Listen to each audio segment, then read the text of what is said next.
मोदी सरकार का तीसरे काल का पहला बजट पेश हो चुका है और इस बजट में तमाम जो ऐसे कर्मचारी हैं बैंक के, इनका साफ तौर पर कहना है कि इस बजट में उन लोगों का ध्यान नहीं रखा है। इसी को लेकर तमाम जो कर्मचारी आपके लिए दिखाई देंगे। सामने इनके हाथ में पुरानी पेंशन यानी नो टेंशन का एक बैनर दिखाई देगा। बैंकों का राष्ट्रीयकरण, अमर रहे, तमाम इस तरह के इनके बैनर हाथ में है। इनकी तमाम मांगे इन्हीं से जान लेते हैं और पूछते हैं क्या इनकी मांगे हैं। क्या नाम है आपका? मेरा नाम मुकेश सक्सेना, मैं बली ट्रेड फेडरेशन के अध्यक्ष हूँ। और जो अभी बजट आया है, एनडीए सरकार का तीसरा बजट, इसमें सीनियर सिटीजन्स को बड़ी उम्मीदें थी इनसे कि हम लोगों के लिए कुछ घोषणा की जाती है। हर बजट में आज तक जितने बजट आए उसमें कुछ ना कुछ सीनियर सिटीजन्स या कर्मचारियों के लिए कुछ घोषणा की जाती है, लेकिन ये बजट ऐसा सूखा बजट था, इसमें सीनियर सिटीजन को, कर्मचारियों को उन्होंने छुआ तक नहीं। सबसे बड़ी सीनियर सिटीजन की समस्या ये होती है कि जो पहले रियायत चल रही थी रेलवे में, सीनियर सिटीजन को मिलती थी, वो बंद कर दी गई है। और लगता था कि इस बार खोलेंगे, लेकिन वो निराशा हाथ लगी, नहीं खोला गया। सीनियर सिटीजन को सबसे ज्यादा जरूरत पड़ती है अपने जीवन में, तो उसको दवाइयों की आवश्यकता पड़ती है। दवाइयाँ इतनी महंगी आज सरकार हो गई हैं बाजार में कि एक दवा की कीमत आप समझ लीजिए कि एक पेंशन के बराबर हो रही है। तो सोचा था जीएसटी अगर दवाओं पर कम होगा तो हम लोगों को उसका लाभ मिलेगा। इस प्रकार से जितनी भी घोषणाएं सीनियर सिटीजन को होना चाहिए थी, वो एक भी नहीं की गई है। बड़ा निराशा हाथ लगी है। कर्मचारियों से संबंधित एक बात जरूर कहूंगा कि कर्मचारियों को जो 1/1/26 से अभी हमारा वेतन आयोग गठित मिलने वाला है, लेकिन गठित होने के 3 साल बाद वो अपनी रिपोर्ट देता है, घूमता है सारे जगह, सब जगह पूछता है, लोगों से राय लेता है। वो अभी तक गठित नहीं हुआ है, उसके बारे में एक शब्द भी नहीं कहा। ये बड़ा निराशाजनक था और ये कर्मचारी विरोधी सरकार है, इसका हम बजट का खंडन करते हैं। अच्छा, 10 साल से लगातार प्रधानमंत्री थे मोदी, तीसरी बार बने। क्या जो उम्मीदें होती हैं आप लोगों को, उम्मीदें पूरी नहीं हो पा रही है क्या? एक भी उम्मीद पूरी कर्मचारियों से संबंधित या वरिष्ठ नागरिकों से संबंधित, दिव्यांगों से संबंधित जो घोषणा होती है, एक भी नहीं की गई। इनसे बिल्कुल भी किसी प्रकार की कर्मचारियों को उम्मीद थी इस बजट में, लेकिन बिल्कुल जो निराश किया है, एक भी उम्मीद से नहीं पूरी हुई है। क्या माना 2027 में इसका कुछ जवाब मिलेगा सरकार को? 2006 अभी आपको 24 में ही जवाब मिल गया है, तो 27 में तो आप जान लीजिए क्या हो सकता है। 27 में भी इनकी आंखें, अगर 24 में के चुनाव में अगर इनकी आंखें नहीं खुली है, ये पेंशन वगैरह की समस्या जो थी, कर्मचारियों की समस्या थी, नहीं सुलझाई गई, तो आगे तो इनके ऊपर जो असर पड़ेगा वो आप देखते हैं। 27 में। आपका क्या नाम है? दीपक भारती। अच्छा, आप क्या इसमें बैंक में हैं? जी, मैं यहाँ यूनियन बैंक में हूँ, रामपुर गार्डन शाखा में। ये हाथ में आपका ये बैनर है, क्या मांगे हैं आपकी? और मांगे तो एक तो बैंक, ये सरकार जो इस समय जो सरकार आई है, ये जो प्राइवेटाइजेशन के लिए पे ज़्यादा जोर दे रही है, जबकि बैंकों में प्राइवेटाइजेशन पे ज़्यादा जोर है इनका। ये जब जब जब ये सरकार आई है तब इनको सबसे ज़्यादा इसी बात पे जोर रहता है कि बैंकों को प्राइवेट कर दिया जाए। जबकि प्राइवेट बैंक जब पहले थी, उसको नेशनलाइजेशन पहले इंदिरा गांधी जी ने किया था, इसी वजह से किया था कि प्राइवेट जो है नहीं सही से सही पब्लिक के लिए सही सुविधाएं नहीं दे पा रहे थे, इसलिए नेशनलाइजेशन किया गया। अब नेशनलाइजेशन को फिर से प्राइवेट में ले जाने के लिए सरकार बहुत जोर दे रही है। तो वो हम लोग की यही डिमांड है कि प्राइवेट ना हो, किसी भी तरीके से प्राइवेट ना हो। इसके लिए हम लोग हमेशा लड़ाई लड़ते रहे और लड़ते रहेंगे। तो क्या बजट को लेके भी आप लोगों की कुछ होती, बजट में कुछ ध्यान रखा गया नहीं? बजट में मेन तो सरकारी कर्मचारियों को इनकम टैक्स के लिए की जो है उम्मीद रहती है कि इनकम टैक्स में कुछ छूट मिलेगी या कुछ नई चीज़ें आएंगी, लेकिन इसमें इस बजट में कोई ऐसी चीज़ नहीं आई ना। और पहले भी जितनी बार बजट आए, लेकिन ऐसा कुछ मतलब सरकारी कर्मचारियों को कोई राहत नहीं है। संतुष्ट नहीं है बजट से आप? बिल्कुल संतुष्ट नहीं है। तो आपका क्या नाम है? मेरा नाम रंजन मोहिले है, यूपीबीयू का अध्यक्ष हूँ। बैंक में? बैंक में, हाँ। इस बजट में बैंक कर्मचारियों के लिए कुछ भी नहीं किया गया है।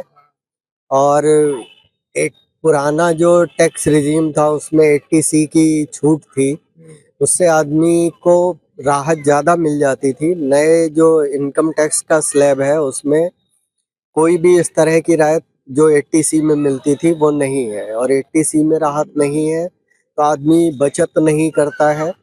हाउसिंग लोन पे ब्याज की सोचा जा रहा था कि कुछ बचत में जो इंटरेस्ट लगता है उस पर कुछ छूट होगी, उस पर भी कोई छूट जो पहले से चली आ रही है 2 लाख रुपए वही है, उसे भी कतई पुरानी जो टैक्स की, इनकम टैक्स की जो स्लैब थे उसमें कतई छुआ ही नहीं गया है।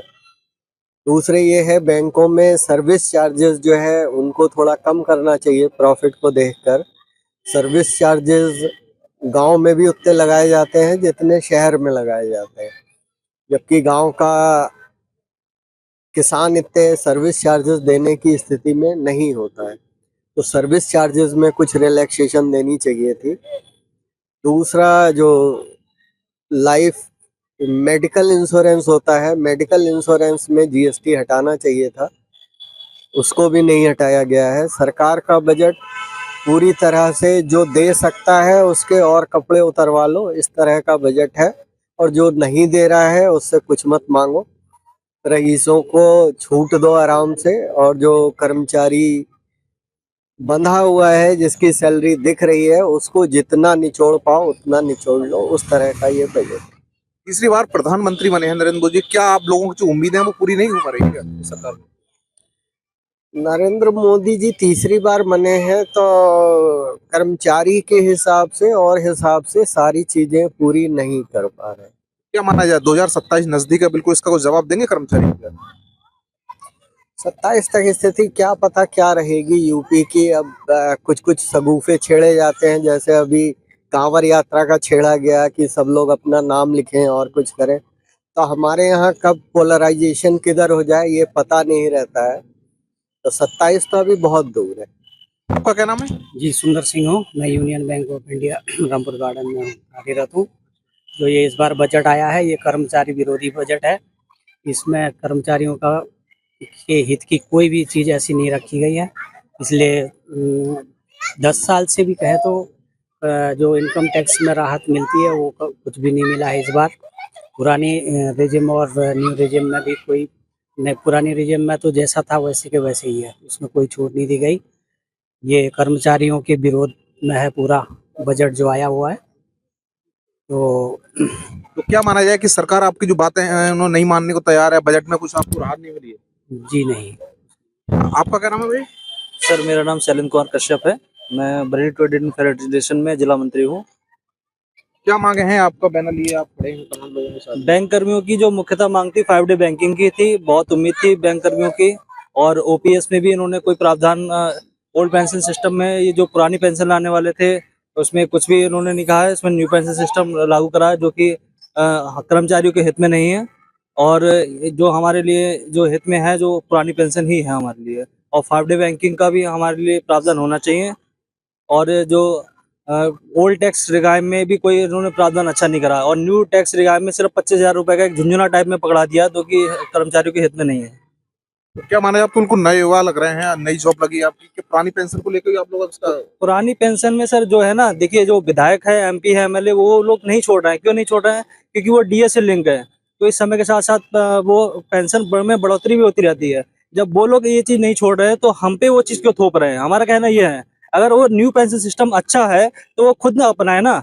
जब वो चीज अच्छी नहीं है तभी तो वो लोग नहीं अपना रहे हैं, तभी तो हम पे वो चीज थोप रहे हैं ये लोग, ये सारी चीजें। सरकार तो कहती है युवाओं को ध्यान रखा जा रहा है, इस बजट में तमाम ध्यान रखा गया है।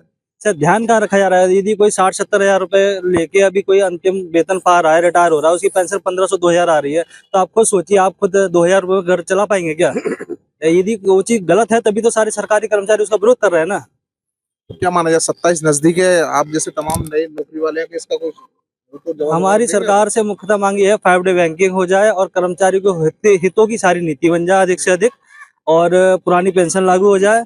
सरकार हमारा ध्यान रखेगी तो हम भी सरकार का ध्यान रखेंगे। आपका क्या नाम है? मैं प्रेमपाल गंगवार, अध्यक्ष Indian bank staff association Bareilly. ये जो सरकार का आम बजट आया है बहुत ही निराशाजनक है। हम कर्मचारियों की मांगे जो थी उनको बिल्कुल ध्यान नहीं दिया गया। इस बजट से हमें उम्मीद थी कि सरकार पुरानी पेंशन व्यवस्था पे कोई अपना बयान देगी, इस बजट में ऐसा कोई प्रावधान लाएगी ताकि पुरानी पेंशन व्यवस्था लागू की जाए, पर ऐसा कुछ नहीं हुआ। हम कर्मचारियों पे बहुत बड़ी निराशा है, और हम अपना ये धरना हमेशा जारी रखेंगे, तब तक जारी रखेंगे जब तक इन्हें सरेंडर करना नहीं पड़ेगा। अभी जिंदाबाद जिंदाबाद। क्या धरना तो बहुत पहले से चल रहा है आपका, चुनाव से 2022-24 का, उससे पहले भी था, तब भी आपकी बात। आप क्या 27 नजदीक है, ये धरना और जोर पकड़ेगा। अभी जल्द में ही शिक्षक संघ ने अपनी एक जीत मनवा के दिखाई है, हम भी जीतेंगे, बिल्कुल जीत कर रहेंगे। और जो अगर इन्होंने हमारी मांगे नहीं स्वीकार की तो आगे आने वाले जो भी चुनाव होंगे उसमें इसका मुंह तोड़ जवाब दिया जाएगा। आपका क्या नाम है? जी, मेरा नाम रमीज अली है। मैं यूनियन बैंक में कार्यरत हूँ। ये जो बजट इस बार सरकार ने घोषित करा है, ये किसी भी तरह से कर्मचारी और जो हम लोग या जो एक मध्यम वर्ग के जो लोग हैं उनके लिए बिल्कुल भी अनुकूल नहीं है। इसमें इन्होंने जो ओल्ड रिजाइम में था उसमें तो कोई चेंज करा ही नहीं है, और जो न्यू रिजाइम में था उसमें बिल्कुल भी जैसे 25,000 रुपए का मात्र इन्होंने वो थोड़ा सा वो बढ़ाया है, जो कि ऊँट की मुंह में जीरे के बराबर एक वो कहावत होती है, ये वही है। ओल्ड रिजाइम में अगर ये थोड़ा बहुत भी इसमें अगर छूट देते या कोई टैक्स में और छूट देते तो फिर इससे बैंकों में जो निवेश करते हैं हमारे कस्टमर, जो हमारे यहाँ एफडीए बनती हैं, जो हमारे यहाँ और तरीके के निवेश होते हैं, आरडी होते हैं, उसमें कुछ होता तो और ज्यादा बैंकों को इससे लाभ होता। बैंकों को लाभ होता तो इससे कहीं ना कहीं जो हम लोगों की एक आर्थिक व्यवस्था है उसको और मजबूती से हम सपोर्ट कर सकते थे। तो इसीलिए इस बजट के हम लोग बिल्कुल खिलाफ हैं। हम लोग नहीं समझते कि ये बजट किसी भी तरीके से एक आम इंसान या फिर एक कर्मचारी के हित में है। आपका क्या नाम है? मेरा नाम आशीष शुक्ला है। मैं जिला सचिव हूँ Uttar Pradesh bank employ union का। और जैसे कि इस बजट के ऊपर सब लोग बोल रहे हैं, तो मैं आज आपको एक बात बता देना चाहता हूँ कि इस बजट में हम जितने भी कर्मचारी गण हैं, हम सब जो है वो मीडियम क्लास से जो है बिलोंग करते हैं। और यही मीडियम क्लास है जिसको जब 2014 में पहली बार सरकार आई थी भाजपा की, तो उसने कहा था कि जो है आप लोग वॉलंटरीली खुद ही जो है अपनी सब्सिडी छोड़ दीजिए। और हमने जो है बढ़ चढ़ करके जो है सब्सिडियाँ छोड़ी, है ना। हमने इस देश के लिए बहुत काम किए हैं, इस देश के लिए हमने जो है बलिदान दिया, इस देश के लिए हमने सब्सिडीज जो हमको मिलती थी, जो हमारा हक था, वो भी हमने छोड़ दिया। लेकिन आज के दिन में जब हम देखते हैं तो मिडिल क्लास को सिर्फ जो है सिर्फ ठगा जा रहा है। मैं आपको बताना चाहता हूं कि ये जो बजट आया है हमारा 2024 का अंतरिम जो बजट आया है इस सरकार बनने के बाद पहला, इसमें जो है कर्मचारियों के लिए कुछ भी नहीं किया। कर्मचारी बहुत लंबे समय से लामबंद हैं, ओल्ड पेंशन स्कीम की मांग कर रहे हैं, लेकिन उसको जो है लगातार जो है सरकार दरकिनार कर रही है। उसने अभी भी बात ये कही है कि हम न्यू पेंशन स्कीम में जो है कुछ एक रिव्यू करेंगे, लेकिन हम लगातार ये बात कह रहे हैं कि हमको न्यू पेंशन स्कीम में कोई रिव्यू नहीं चाहिए, हमको हमारी पुरानी पेंशन ही वापस करी जाए। ये हमारी मांग बहुत लंबे समय से, लेकिन इसको सरकार दरकिनार कर रही है। और उसको दरकिनार करने का उसने रिजल्ट भी देखा है। ऐसा नहीं है कि उसने रिजल्ट नहीं देखा, उसको दिखता है कि क्या इस तरीके की बातें हैं। इसकी वजह से आज वो इतना टूटी है कि जो है वो न्यू पेंशन पे जो है आज जो है रिव्यू करने की बात कर रही है। लेकिन आने वाले समय में अगर वो नहीं चेतती है तो हमारा ये जो ऑर्गेनाइजेशन हमारे लगातार है, हमारे धरने प्रदर्शन, हमारा संघर्ष जारी है और ये आगे और बढ़ेगा। मैं इस बात में एक बात और जोड़ देना चाहता हूँ आपको, जिस तरीके से जो है हम लोगों को पहले बैंक में, क्योंकि बैंक से आता हूँ तो मैं बैंक की बात भी कर देना चाहता हूँ। जिस तरीके से मैं आपको बताता हूँ, एक लंबे समय से बैंकों में डिपॉजिट की जो रेट है उसको घटाया गया। कोरोना काल में बैंक में जिन लोगों की जो है पैसा जमा था उसको 5%, 4% के बहुत मिनिमम अमाउंट पर लेकर के आया गया, ठीक करके जो है एफडीओ में जो है लोगों का पैसा जो है वो तोड़ा गया। एफडीओ आदमी उसकी खुद ही बचत नहीं बची तो उसने अपना पैसा निकाला। जब दोबारा जब वो बैंक में लेकर के आ रहा है तो उस तरीके से उसको बढ़ावा नहीं दिया जा रहा है। आज जब उसने उससे अपने कोरोना काल में अपने नुकसान की भरपाई करने के लिए जो है दूसरी जगहों पर जो इन्वेस्ट करना शुरू किया, चाहे फिर वो म्यूचुअल फंड हो या शेयर हो, उसमें जब उसने पैसा लगाना शुरू किया, तो जब सरकार ने देखा कि ये पैसा दूसरी जगह डाइवर्ट हो रहा है, लोग दूसरी जगह इन्वेस्टमेंट कर रहे हैं, तो उसने उसमें भी टैक्स बढ़ा दिया, है ना। आप ये समझ लीजिए जो short term capital gain tax हुआ करता था वो 15% से 20% कर दिया गया, है ना। लॉन्ग टर्म का जो है वो 10% से 12.5% कर दिया गया। वहीं पे जो विदेशी कंपनियां हैं उनके कॉर्पोरेट टैक्स को आप ये समझिए 40% से 35% पे किया जा रहा है। तो मैं ये जानना चाहता हूँ सरकार से, क्या इस देश में सिर्फ अमीरों को रहने का अधिकार है? क्या हम जो मीडियम कर मतलब मध्यम वर्ग से आते हैं, जो नौकरी पेशा लोग हैं, जो रोज कुआं खोद के पानी पीते हैं, क्या हम लोगों को इस देश में जीने का अधिकार नहीं है? हमारी लगातार ये मांग है और मुझे लगता है कि अब सरकार को ये सही समय है कि चेतना चाहिए। नहीं तो वो उसका जो जनाधार है वो अब हिंदू मुसलमान और इन सब बातों से निकल करके वो देखने लगा है कि उसकी जेब में पैसा नहीं बच रहा है।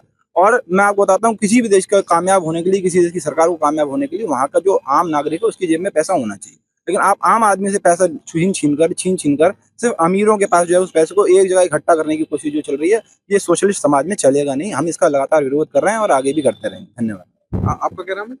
मेरा नाम चरण सिंह यादव है। मैं असिस्टेंट जनरल सेक्रेटरी हूँ पंजाब नेशनल बैंक उत्तर प्रदेश का। क्या मांगे हैं आपकी? देखिए, हम बैंक कर्मी हैं। सबसे पहली बात तो हमारी मांग ये है और बहुत लंबे समय से मांग रही है कि बैंकों के बढ़ते हुए एनपीए के लिए जो हमारी मांग थी कि सरकार एनपीए के खिलाफ सख्त कानून लेकर आए, क्योंकि अगर बैंकों का एनपीए बढ़ेगा तो जाहिर सी बात है कि गरीब आदमी को उसका बोझ बढ़ेगा। और एनपीए कोई रिटेल लोन से नहीं बढ़ रहा है, होम लोन से या कार लोन से ये एनपीए नहीं बढ़ता है। ये बढ़ता है जब कॉरपोरेट घराने बड़ा बड़ा लोन लेते हैं और वो लोन नहीं चुकाते हैं।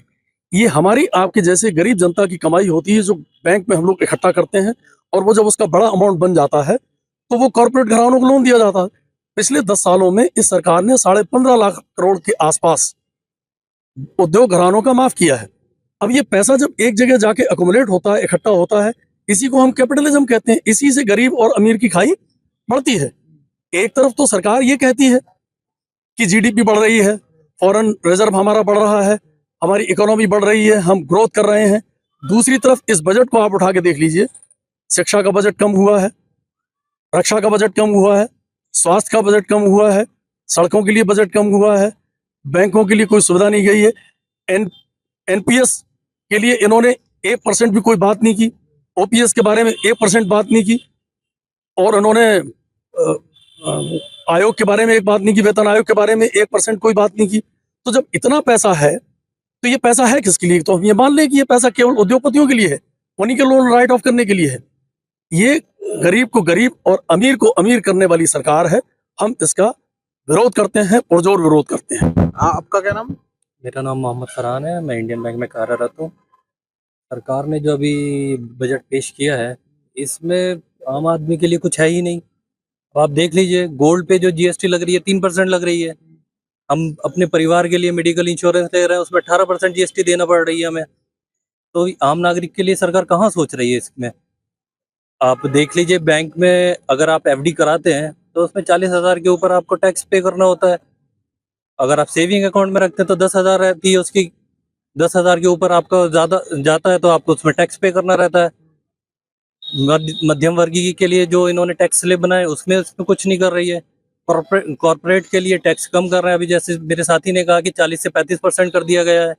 शॉर्ट टर्म कैपिटल गेन 15% से 20% कर दिया गया है। लॉन्ग टर्म 10 से 12.5 कर दिया गया है। तो आम नागरिक के लिए सरकार कुछ नहीं कर रही है। हम बैंकर भी इसका विरोध करते हैं और आगे ही इस तरीके से इसका विरोध करते रहेंगे।